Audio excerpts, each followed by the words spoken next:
ఇంకెన్నాళ్ళు రెంటింట్లో ఉంటాం? సొంత ఇంటి కలను నెరవేర్చుకుందాం. Suman TV biggest property expo October 18th, 19th HSCC Novotel Hyderabad. ఇప్పుడే ఫ్రీ ఎంట్రీ కోసం కాల్ చేయండి. నమస్తే రమగారు. నమస్తే రమగారు, ఏదైనా మంచి స్టోరీ చెప్తారా? కొంచెం పెద్ద కథ చెప్తాము. పూర్వం అట ఊహానగరం అనే ఒక రాజ్యం ఉండేది. దానికి వక్రబుద్ధి అనే పేరున్న ఒక రాజుగారు ఉండేవాడు. బాగుందండి, ఊరి పేరు బాగుంది, రాజు పేరు ఇంకా బాగుంది. అదే మరి కథలను బట్టి అలా పెడతారు మరి. అంతే. అయితే ఈయనకి ప్రతాపుడు అని ఒక అతను, ఒక కుర్రాడు సైనికుడుగా ఉండేవాడు ఆయన రాజ్యంలో. సైన్యాధిపతి కాదు, ఒక చిన్న పోస్టు. వీడు భలే చక్కటి వాడు, మంచి సాహసి, చాలా మంచివాడు కూడా. ఓసారి ఇతను 1-2 రోజులు సెలవులు వస్తే ఎవరి దారిని వాళ్ళు వెళ్తారు కదా, ఒక అడవిలోకి వెళ్ళాడు వేటాడడానికి. ఆ వేటాడుకుంటూ అటాట తిరిగాడు. తిరిగి ఏమైంది, ఒక చోట బాగా దాహం వేస్తుందని ఒక చెరువు దగ్గర మంచినీళ్ళు తాగి దాని గట్టు మీద కాసేపు పడుకున్నాడు. ఏమైనా లేళ్ళో గీళ్ళో వస్తాయి నీళ్లు తాగటానికి, దేన్నైనా కొట్టచ్చని కొద్దిగా ఆ పడుకున్నవాడు పక్కకి తిరిగి బాణం ఎక్కుపెట్టి రెడీగా ఉన్నాడు. అంటే ఇతను చూశాడు, ఎక్కడి నుంచో ఒక 7 హంసలు వచ్చినాయి. బాగున్నాయో, కొడితే కొట్టచ్చు, కానీ ఇతను ఇంత చక్కగా ఉన్నాయి, వీటిని ఎందుకు కొట్టడం, అనవసరంగా మనకేం తిండికే దీనికే ఏమీ లేదని వాటికి వేసి చూస్తున్నాడు. వాటి హంసలు ఎక్కడి నుంచో దిగినాయి, గట్టు మీదకి నడుచుకుంటూ వచ్చినాయి. ఇతను చూస్తూ ఉండగానే రెక్కలు తీసి పక్కన పెట్టి 7 అందమైన అమ్మాయిలుగా మారిపోయి ఆ చెరువులోకి దిగేశారు వాళ్ళంతా. అమ్మాయిలందరూ చక్కగా చిన్న చిన్న బట్టలతోటి చెరువు అంతా ఈత కొట్టారు బ్రహ్మాండంగా. ఈ అబ్బాయి చూస్తున్నాడు, చూసి చూసి ఏం చేశాడు, వాళ్ళు ఇక్కడ మైమర్చిపోయినారు. చల్లగా ఈ పక్క నుంచి ఆ పక్కకి దెక్కుంటూ వెళ్ళి ఆ రెక్కల్లో నుంచి ఒక జత రెక్కలు తీసి దాచిపెట్టుకున్నారు. చీకటి పడిపోయి పడంగానే ఈ హంసలన్నీ బయటకు వచ్చినాయి. అమ్మాయిలందరూ బయటకు వచ్చి ఎవరి రెక్కలు వాళ్ళు తొడుక్కుని హంసల్లాగా మారిపోయారు. ఒక అమ్మాయి రెక్కలు దొరకల. ఆ అమ్మాయి అటు ఇటు వెతుకుంటుంటే వాళ్ళందరూ ఏమన్నారు, నీ రెక్కలు వెతుకుని వచ్చి సమయం అయిపోయింది, చీకటి పడితే ఒప్పుకోరు, దారులు మూతపడిపోతాయని 6 హంసలు ఎగిరిపోయినాయి. ఈ పిల్ల ఇక్కడే నుంచి ఉండిపోయింది. అయ్యో. అటు ఇటు తిరిగింది, కొంచెం దుఃఖంగా చెప్పింది, నా రెక్కలు దొరికిన మహానుభావులు ఎవరో, దయచేసి నా రెక్కలు నాకు ఇవ్వండి, మీకేం కావాలంటే అది చేస్తా. పిల్లలు కన్నా తండ్రులైతే నేను కూడా మీ పిల్లని అనుకోండి, ఏ కన్యో అయితే మీ సోదరుని అనుకోండి, ఎవరైనా అవివాహితుడైన యువకుడైతే నేను మిమ్మల్ని పెళ్లి కూడా చేసుకుంటాను, నా రెక్కలు మాత్రం పాడు చేయొద్దు, నా రెక్కలు నాకు ఇవ్వండి. జాలేసింది తనకి, బతిలాడుకుంటోంది అంత చక్కటి అమ్మాయి. తను కనపడ్డాడు ఆ అమ్మాయికి. కనపడి అతను అన్నాడు, తీసుకొని రెక్కలు నువ్వు తీసుకో, నేను బాధ పెట్టినందుకు నన్ను క్షమించు, నువ్వు వెళ్ళిపోతావేమో వెళ్ళిపోమన్నాడు. అనేసరికల్లా అమ్మాయి ఏంది, ఎంత మంచివాడివి, మానవుల్లో ఇంత మంచివాళ్ళు ఇంత చక్కటి వాళ్ళు ఉంటారా, మానవులు ప్రమాదకారులని మా ఊళ్ళల్లో చెప్పుకుంటారు అన్నది. అనేసరికల్లా ఇతను అన్నాడు, అందరూ నా ఉంటారు ఇలాగా, అంత నచ్చితే పెళ్లి చేసుకోవచ్చుగా పోనీ నన్ను అన్నాడు. అనేసరికి ఆవిడ నవ్వింది, నేను మాట ఇచ్చాను ముందేనని మెడలో ఉన్న నవరత్నాల మాల తీసి అతని మెడలో వేసింది. నేను అన్నాను ముందే, అవివాహితుడైన వాడైతే వివాహం చేసుకుంటాను అని, నా రెక్కలు పాడైతే ఇంకా నాకు జీవితమే లేదు, అవి ఉంటే నేను ఎప్పటికైనా కొంతకాలానికి మా ఇంటికి వెళ్ళగలుగుతాను అని చెప్పింది. ఆ రెక్కలు దాచిపెట్టుకుంది. అతనితో పాటు అతని ఇంటికి వచ్చేసి వాళ్ళకు కూడా లోకంలో తెలిసిపోయింది, మానవుడు ఎవరికో మా తమ చెల్లెలు దొరికేసింది అని. ఇక అతను అమ్మాయితో పాటు ఇంటికి తీసుకొచ్చుకున్నాడు. చిన్న సామాన్యమైన కుటుంబం, పర్వాలేదు. కానీ ఎప్పుడైతే ఈ అమ్మాయి ఇతనితో పాటు ఒక అందమైన అమ్మాయి, చక్కగా మంచి బట్టలతోటి దేవతా స్త్రీలాగా ఉన్న అమ్మాయి వచ్చిందో ఊరంతా చెప్పుకున్నారు. బాగా చెప్పుకుని రాజుగారి దాకా పోయింది. రాజుగారు పిలిచాడు, ఏమిటో మీ ఆవిడ చాలా అందగత్తట, అంత చక్కటి అమ్మాయిని ఎట్లా సంపాదించబోయి ఏమిటో అని అడిగాడు. అడిగితే నా భార్య ఒక దేవతా స్త్రీ అండి, ఇలాగా హంస రెక్కలు ఉన్నాయి వాళ్ళకి, నేను ఆ రెక్కలు సంగ్రహించడం వల్ల ఆమె నాతో వచ్చింది అని చెప్పేసరికి ఆ వక్రబుద్ధి రాజుగారికి చాలా ఆశ పుట్టింది. ఆ దేవతా స్త్రీ ఏదో మన దగ్గర ఉండకూడదు, వీడిని ఏమైనా చేస్తే ఆవిడ చచ్చినట్టు ఉంటుంది. ఇక్కడ మానవుల జీవితం ఎన్నాళ్ళు, కొంతకాలం అన్నాళ్ళు ఉంటుంది గ్యారంటీగా, వాడు లేకపోతే వాడు మన దగ్గర ఉంటుంది. ముందు చంపేసామనుకో దానికి కోపం వస్తుందేమో, అందుకని ఏమన్నాడు, సరే మంచి మాటేను అని ఏవో బహుమతులు ఇచ్చాడు, ఒక మంచి ఇల్లు ఏర్పరిచాడు, దేవతా స్త్రీ వచ్చింది భూలోకానికని పంపించేశాడు. పంపించేసి కొద్ది రోజులు పోయాక ఇతన్ని పిలిచాడు. అబ్బాయి 7 సప్త సముద్రాలు దాటిన తర్వాత ఒక పెద్ద కొండ వస్తుంది. సప్త సముద్రాల తర్వాత ఉండే కొండ మీద ఒక చివరి శిఖరం మీద ఒక పెద్ద భవనం ఉంది. అందులో చిత్రాంగుడు అనే ఒక యక్షుడు ఉన్నాడు. వాడు 9 అంగుళాల మనిషి, 90 గజాల పిలక ఉన్నాయి వాడికి. 9 అంగుళాల ఇంతే అదే ఉంటాడు అదే వాడు. కానీ 90 గజాలు 90 గజాల పిలక ఉంది వాడికి. బాగుంది. యక్షుడు మహాశక్తిమంతుడు. వాడి దగ్గర ఒక భూతం ఉంది, అదృశ్య సేవకి దాని పేరు. ఓ కథలో తెలుసుకున్నాను. నువ్వు పోయి ఆ శక్తిని స్వాధీనం చేసి పట్టుకురా, నిన్ను సైన్యాధిపతిని చేస్తా అని చెప్పాడు. ఇప్పుడు నేను వెళ్ళానండి, నా చేత కాదండి అనడానికి వీలు లేదు. దేవతాస్త్రిని భారీగా పొందున్నాడు ఇతను. పైగా ఇతడు సాహసి కూడా కొంచెం. సరే వెళ్ళాడు, ఇంటికి వెళ్ళిపోయాడు. ఇంటికి వెళ్ళి భార్యకి చెప్తే భార్య అంది, అదేం పెద్ద విషయం కాదు, నేను వచ్చి చాలా రోజులైంది, మా అమ్మ అక్కయ్యలందరూ బెంగపెట్టుకుని ఉంటారు, నువ్వు నా మాట విను, నేను ఒక వెండి బంతి ఇస్తాను, ఈ బంతి పట్టుకెళ్ళు, మా లోకంలో కనుక ఈ బంతిని చూపిస్తే, బంతిని వేస్తే మా వాళ్ళకి తెలుస్తుంది, నీ మెడలో ఉన్న వస్తువుని బట్టి నవగ్రహాల నవరత్నాల మాల ఉంది కదా, మాలను బట్టి వాళ్ళు నిన్ను గుర్తుపడతారు, మా అమ్మ దీనికి ఏమైనా సహాయం చేస్తుంది నీకు అని చెప్పింది. వీళ్ళు ఒక రకమైన దేవత జాతులు వాళ్ళు. సరే ఇతను ఏం చేశాడు, కొండలు కోనలు దాటుకుంటూ వెళ్ళి ఒక మాయా సరోవరం, అమ్మాయి చెప్పిన అడ్రస్ ప్రకారం ఆ సరోవరంలో ఆ బంతిని పడేసేసరికల్లా నీళ్ళన్నీ పక్కకిచ్చి పక్కకి వెళ్ళిపోయి తను దిగి వెళ్ళడానికి దారి కనపడింది. అతను ఆ దారి వెంబడి పాతాళ లోకం వైపుకి నడుచుకుంటూ వెళ్ళాడు. వెళ్ళగా ఓ ఉద్యానవనాలు అవి ఇవి వచ్చినాయి. ఈ ఒకరిని చూసి అమ్మో మానవుడు అని కొంతమంది అటు ఇటు వెళ్ళిపోయారు, కానీ ఒకళ్ళిద్దరు మెళ్ళో మాల చూసి గుర్తుపట్టి ఇతను అత్తగారి దగ్గరికి తీసుకుపోయారు.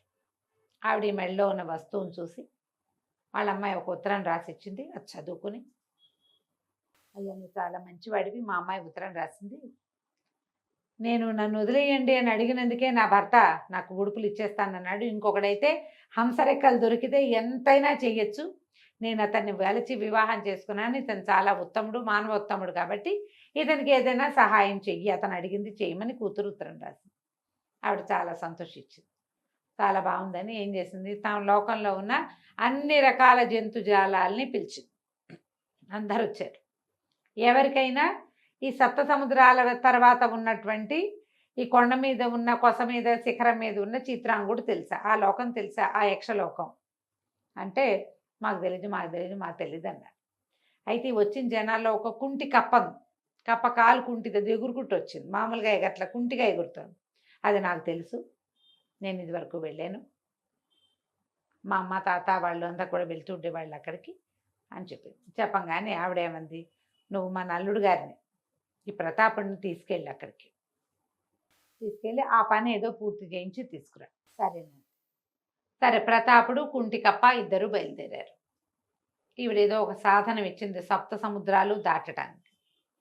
సముద్రాలు దాటారు. కప్ప ఎలాగో నీళ్ళలో తిరుగుతుంది కదా, కొండెక్కారు. కొండెక్కితే ఆ కొండ బాగా పైకి ఎక్కి ఆ శిఖరాల మీదకి ఎక్కేసరికల్లా ఒక కోట కనపడింది.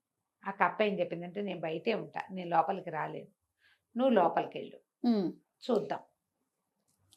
చీకటి కోణం, అది ఎటు నడుస్తున్నాడో ఏమిటో తెలీదు. ఈ కొండంతా ఎక్కారా, ఆ శిఖరం ఎక్కేసరికల్లా ఆయాసం రాదు. అతను మెల్లిగా తడుకుంటూ లోపలికి వెళ్ళాడు. ఎవ్వరూ తగలటల్లా, మనుషులు ఉన్నట్టుగా లేదు, అక్కడ ఏమీ లేదు. ఆ చీకటి కోణం లోపలికి వెళ్ళి సరే స్తంభాలు అవి ఇవి తగులుతున్నాయి చేతులకి. కొద్దిగా కాసేపటి కళ్ళు అలవాటు పడతాయి కదా, ఒక స్తంభాల చాటున కూలబడ్డాడు. ఆ ఆయాసం వచ్చేస్తుంది. ఈ ఆయాసం అణిగే సమయానికి ఢామ్మని వాకిలి తలుపులు తెరుచుకున్నాయి. ఆ బయట ఒకడు నిలబడి ఉన్నాడు. వాడి 9 అంగుళాలు ఉండి పెద్ద పిలకుంది. వాడి పెద్ద కేకలు పెడుతున్నాడు, అదృశ్య సేవకి అని. అనంగానే టక దీపాలు వెలిగిపోయినాయి లోపల. ప్రతాపుడు తను కనపడతాడు, కబుక్కున్న స్తంభం వెనకాల దాక్కున్నాడు. వాడు ఆ పిల్లక సవరించుకుంటూ చిత్రాంగుడు లోపలికి వచ్చాడు. నేను సభకి వెళ్ళాలి, అన్నం పెట్టవా, ఎప్పటికి భోజనం పెడతావు నువ్వు అని గట్టిగా అరిచాడు. అరవంగానే వెంటనే ముందేమో ఈ దీపాలు వెలిగిపోయినాయి. ఒక దీపం చేత్తో పుచ్చుకుని ఒక దీపం కదులుతూ వస్తుంది. ఇతనికి ఒక కలశం ముందు వచ్చింది, ముందు కాళ్ళు కడుక్కోవడానికి నీళ్లు, కాళ్ళు కడుక్కున్నాడు. ఆ తర్వాత ఇతను లోపల నడిచొస్తుంటే ఒక పెద్ద ఆకు, దాని నిండా ఆహార పదార్థాలు, పక్కన ఒక విసనకర్ర ఇట్లా విసురుతూ కనపడుతోంది. మనుషులు కనిపించట్లా. కూర్చున్నాడు ఈ చిత్రాంగుడు. చకా చకా చకా భోజనం చేసాడు. భోజనం చేసి నేను వెళ్ళొస్తాను అని వెళ్ళిపోయాడు. వెంటనే మొత్తం దీపాలన్నీ ఆరిపోయిన చీకటి కోణం. ఈ ప్రతాపుడు బాగా ఆలోచించి అదృశ్య సేవకి కొంచెం దీపాలు వెలిగించమ్మా అన్నాడు. అనగానే మళ్ళీ దీపాలు వెలిగినాయి. ఓ. ఎవరు చెప్పినా వింటుంది అది. అదృశ్య సేవకి ఆకలిస్తుంది, అన్నం పెడతావా అన్నాడు. అనగానే ఒక ఆకు, టపాటపా సామాన్లు అన్నీ వచ్చేసినాయి. వచ్చేసాక ఇతను ఆకు దగ్గర కూర్చుని, అదృశ్య సేవకి చిత్రాంగుడు భోజనం చేసి వెళ్ళాడు కానీ నువ్వు తినలేదుగా, నువ్వు కూడా వచ్చి కూర్చో భోజనం చేద్దు కానీ అన్నాడు. అనేసరికి ఆ అదృశ్య సేవకు అప్పుడు అతనికి కనపడాడు. ఇంత మంచివాడివి, ఎన్ని సంవత్సరాలుగా సేవిస్తున్నానో ఒక్కనాడు ఇంత మృదువైన మాట నేను వినలేదు. నన్ను తినమని ఏ నాడు అతను చెప్పల. ఒక్కసారి కూడా నువ్వు తిన్నావా అని అడగలేదు, నువ్వు తిను అనలేదు. నువ్వు చాలా మంచివాడివి అంటే, సరే మరి నాతో రా, నాతో వచ్చి అయితే అన్నాడు. అనేసరికల్లా ఆ సేవకి ఏం చెప్పిందంటే, నేను అలా రాలేను, నన్ను ఆజ్ఞాపిస్తేనే చేస్తా, నన్ను ఆజ్ఞాపిస్తే వస్తాను నీతోటి. సరే అన్నం తినన్నాడు. ఆ భూతం కూడా కూర్చుని భోజనం చేసింది. దాని భోజనం ఇంతంతా ఇతనికి అన్నీ పెట్టింది, చక్కగా తిన్నాడు. అప్పుడు లేచాక అదృశ్య సేవకి, ఇది వదిలేసి నా వెనకాల రా మా ఇంటికి నాతో పాటు అనగానే సరే అని వెనకాల పడి వచ్చేసి బయటకు వచ్చాక కుంటికప్ప కింద ఉంచింది కొండ కింద. అదే అక్కడ ఎక్కాడు కదా ఇతను. అక్కడికి వెళ్ళాక ఇతను నాకు ఈ కుంటికప్ప నా ప్రాణ స్నేహితుడు, ఇంత దూరం ఇతనే తీసుకొచ్చాడు, ఇతను కుంటితనాన్ని పోగొట్టవా అని అడిగాడు. అడగగానే కాలు కుంటిపోయింది దానికి, ఆ కప్పకి చేసేసింది, అది ఏమైనా చేయగలదు. ఈ కథ అంతా నడుస్తుంటే అక్కడ ఏమైంది, ఈ ప్రతాపుడిని ఇక్కడికి పంపించాడు కదా వక్రబుద్ధి, ప్రతాపుడు భార్య ఒకతేగా ఉంది. ఆమె దగ్గరికి వెళ్ళి, నీ భర్త ఇక రాడు, నేను ఈ దేశాన్ని వెళ్ళే రాజుని, నువ్వు ఒక సైనికుడితో వచ్చావు, నన్ను పెళ్లి చేసుకో, నాతో పాటు ఉండమని అడిగాడు. ఆవిడ ఏం చేసింది, పిచ్చి వేషాలు ఇస్తే చంపేస్తాను, నేను ఎవరనుకుంటున్నావు, మానవుడిని వలిచి వచ్చానంటే నా దేవతా శక్తులు వదిలిపెట్టుకుని రాలేదు, అతను మంచితనానికి వచ్చాను, నాతో పిచ్చి పిచ్చి వేషాలు వేసామంటే చంపేస్తాను. భయం వేసింది ఇతనికి, తగ్గిపోయాడు. కానీ ఆమెను బలవంతం చేసే సాహసం లేదు. కానీ ఏం చేశాడు, ఒక ఒంటి స్తంభం మేడ కట్టి అందులోకి ఆమెను ప్రవేశపెట్టాడు, బంధించేశాడు అనమాట లోపల. ఆమె ఆ బంధనంలోనే లోపల ఉండిపోయింది. ఇప్పుడు ఇతను ఏం చేశాడు, ప్రతాపుడు ఈ కుంటి కప్పని తీసుకుని ఈ అదృశ్య సేవకుని వెంట పెట్టుకుని మా అత్తగారింటికి తీసుకెళ్ళి అన్నాడు. ముందు ఆ కప్పని తీసుకెళ్ళి అక్కడ దిగవిడిచి అత్తగారికి చాలా థ్యాంక్స్ చెప్పాడు. ఇలా ఇలా జరిగిందంటే ఆవిడ చెప్పింది, అవును ఆయన, నీ మంచితనమే నీకు శ్రీరామ రక్ష, నువ్వు మంచివాడు అవటం వల్లే మా అమ్మాయి నిన్ను పెళ్లి చేసుకుంది, నువ్వు మంచివాడు అవటం వల్లే ఈ అదృశ్య సేవకి నీతో పాటు వచ్చింది, ఈమెను తీసుకుని వెళ్ళు అని చెప్పి ఈయన ప్రతాపుడు ఏం చేశాడు, ఈ అదృశ్య సేవక భూతాన్ని వెంబడబెట్టుకుని సొంత ఊరికి వెళ్ళిపోయాడు. ఊళ్ళో ఇంట్లో చూస్తే భార్య లేదు. ఇతను రాజుగారి దగ్గరికి వెళ్ళాడు. వెళ్ళేసరికల్లా రాజు ఆశ్చర్యపడి, వీడు వస్తాడని ఊహించలేదు. మరి ఇతను చూసేసరికల్లా అతను హడిలిపోయి నేను నీ భార్యని సొంతం చేసుకోవడం కోసం నేను పంపించాను, నువ్వు ఇప్పుడు సైన్యాధిపతి అవ్వాలంటే నువ్వు అమ్మాయి నాకు స్వాధీనం చేయమనేసరికి అతను గట్టిగా ఒప్పుకోలేదు. ఈ లోపల అదృశ్య సేవకి ఏం చేస్తుంది, జనం అంతా ఇతని మీదకి వచ్చారు. రాజుగారు ఇతను బంధించమంటున్నాడు. అందరినీ లైన్లో పెట్టింది. రాజును తీసుకెళ్ళి ఒక పెద్ద బురదకుంటుంటే అందులో కుక్కేసింది. ఈ మంత్రులు వాళ్ళు నిర్ఘాంతపోయారు, ఏమిటయ్యా ఇదేం జరుగుతోందన్న. అయితే ప్రతాపుడు చెప్పాడు, ఈయన ఒక అదృశ్య సేవకి భూతాన్ని తెమ్మన్నాడు, నేను ఆ భూతాన్ని వెంబడి పెట్టుకొచ్చాను, నా భార్యని ఇది చేయడం కోసం చేశాడు ఇంత పని, ఆమెను మానవరాలుగా ఎంచకూడదు, ఆమె దేవతా స్త్రీ అని ముందే చెప్పాను, ఆమె సహాయంతో ఈ భూతాన్ని పట్టుకొచ్చుకున్నాను నేను అనేసరికి మంత్రులు ముగ్గురు అన్నారు, బాబు ఎందుకు వచ్చింది, రాజుగారిని ఎటాగో బురదలో కుక్కేసింది మీ భూతం, హాయిగా నువ్వే రాజు బాబు, నీకు ఇంత సాహసివి, రాజ్యానికి కావాల్సింది ఏదైనా నువ్వు చేయగలవు, నువ్వే రాజ్యాన్ని తీసుకోమన్నారు. ఇక మిగిలిన వాళ్ళకి ఎవరికి మాట్లాడడానికి కూడా ఏం లేదు. సరే ఇతను ఏం చేశాడు, నా భార్య ఎక్కడుందంటే ఆవిడ ఎక్కడో పైన పెట్టారు, ఆవిడని విడిపించుకుని తెచ్చుకున్నాడు. ఇతను ఎప్పటికీ రాజ్యానికి రాజుగానే ఉన్నాడు. అతనికి ఏదైనా అవసరమైతే శత్రువులు లేరు, ఏం లేరు. ఎందుకంటే ఈ అదృశ్య సేవకుంది 1000 మంది వచ్చినా వాళ్ళందరినీ మడతపెట్టి బురదలో కుక్కేయగలదు అది. కానీ అతనితో పాటే ఉంటూ చాలా సంవత్సరాల పాటు ఆ రాజుకి, ఆ రాజ్యానికి రాజుగా ప్రతాపుడు, అతని భార్య రాణిగా ఉండి ఆ రాజ్యాన్ని పాలించుకుంటూ ఉన్నారు. కథ కంచికి మనం ఇంటికి. బాగుంది. మనకు కూడా దొరికితే బాగుండు కదా. చాలా బాగుంటాం గారు. నమస్తే అండి. నమస్తే.